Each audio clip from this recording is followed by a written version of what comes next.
what up everybody? It's your boy the Kryptonian saying here, bringing you a review for One Piece chapter 85. Now, the interesting thing about this chapter is something that I think you guys might have caught, maybe not. But the way the chapter opens up with the cover page, it has Kobe being the chore boy. It's written on the sleeve, right? So he's chore boy Kobe for the Navy. And the very last page of the chapter, you have Sanji making a reference to the Barate. And that's what Luffy was, the chore boy. And I was just like, just seeing those two connections right there, very beautiful right there. Because it's literally the opening and the closing. It references back to the last arc. And it's a good thing I'm taking notes while I'm reading One Piece, because there's little bitty things that are just slipped in where when you read it, you know, for me, I have to stop and go, okay, hold on, I think I've seen this before. So really, really nice right here. You know, it shows Oda's very dedicated to his story. And when he decides to incorporate things from the past, it shows you that he's not going to forget everything. Every small thing that happens has a purpose. And that's, I've harped on this before. You know, if you can't tell, like I said, I have a whole bookshelf right here. And I have another one off to the side. Like, I love reading, I love writing. And the mark of a good writer is someone who does not waste space. Every sentence serves a purpose. And in this case, you know, Oda is a mangaka, so every panel has purpose. And getting into this review, it was really nostalgic for me. I haven't read or watched One Piece before, but I did read and I did watch Rurouni Kenshin, and Oda worked on Kenshin. And the thing about that is I really felt like I was reading a Kenshin chapter, and in particular, it really reminded me of when the new Kyoto arc. You know, Kenshin was, you know, fighting, and it's the boss fight and everything, and Kenshin is just beat the fuck up, and at one point it looks like he's actually going to die. And with Zoro's fight, when he's fighting Hachi, we have this one scene where Zoro, you can see right here, Zoro, his wounds, they're just like, they're opening up. He has a fever, and shit, he has a fever, his wounds are opening up, he's getting ready to bleed out.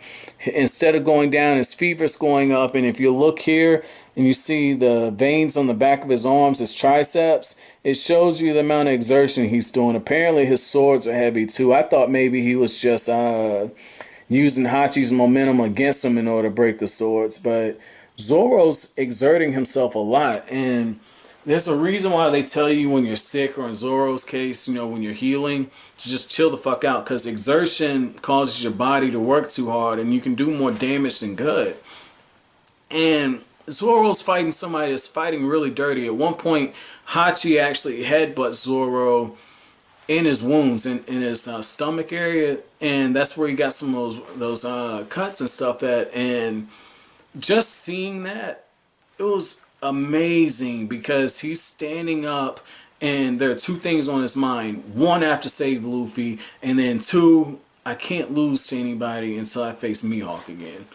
And that's what I mean. Like, my respect for Zoro's character is all the way out there, man. Like, he's fast becoming one of my favorite swordsmen in all of manga.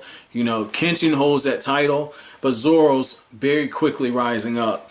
And just to kind of give you guys what I mean by when I say this impressed me, is you keep hearing 3-sword style, 6-sword style, 6-sword style, and that's something that you saw in Kenshin, where it was the Higurashi style, and the Kenshin would always say that before he kind of, you know, went after whatever attack he was doing. And right here we see Zoro dodging the attacks, like the 6 blades, and then countering. And just to see that, and he's got the 3 swords, and then to be able to land hits, it shows you two things. It shows you how agile he is, but it also shows you the amount of precision to be able to fend off 6 swords with 3, and in his condition where you know he's not at 100%, really impressive, and it just really speaks volumes to how fucking strong he is, because these guys are 10 times stronger than normal people. And Zoro's probably at, I would say, maybe 45% of what he's capable of doing. Because if he wasn't at 45 at the start of this fight, he was definitely at 45 when he delivered that finishing blow to Hachi, man. Because when you get hit in those wounds areas that you got, and you're already dealing with a fever and you're getting delirious, no fucking way. And it's actually a good reason for him finishing him off, because Luffy's apparently on the verge of drowning. He swallowed a bunch of water.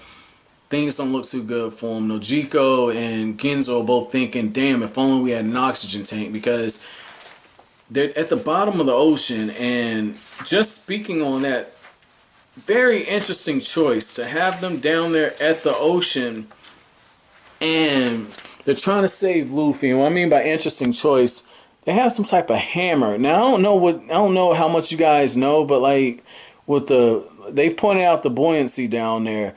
Genzo has to be strong as hell to be lifting that fucking hammer up, because all that pressure from the water is weighing down on you. And he's lifting that damn hammer, and you can see the exertion because the veins are out in his head, out in his arm, and right there, it's very fitting that I brought up Belle and her influence on Nojiko, because she's cradling Luffy.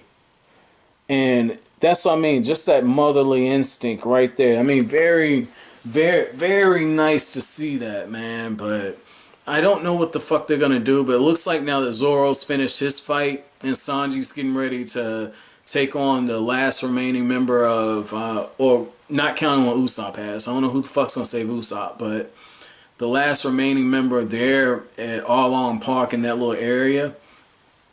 And I think Zoro's going to be the one to kind of jump in, because he knows he has to save Luffy. But that's it for this review, guys. My chapter question for you is going to be, what did you think about the fact that despite all those wounds and his health rapidly deteriorating, Zoro was still able to finish off somebody that powerful in Hachi?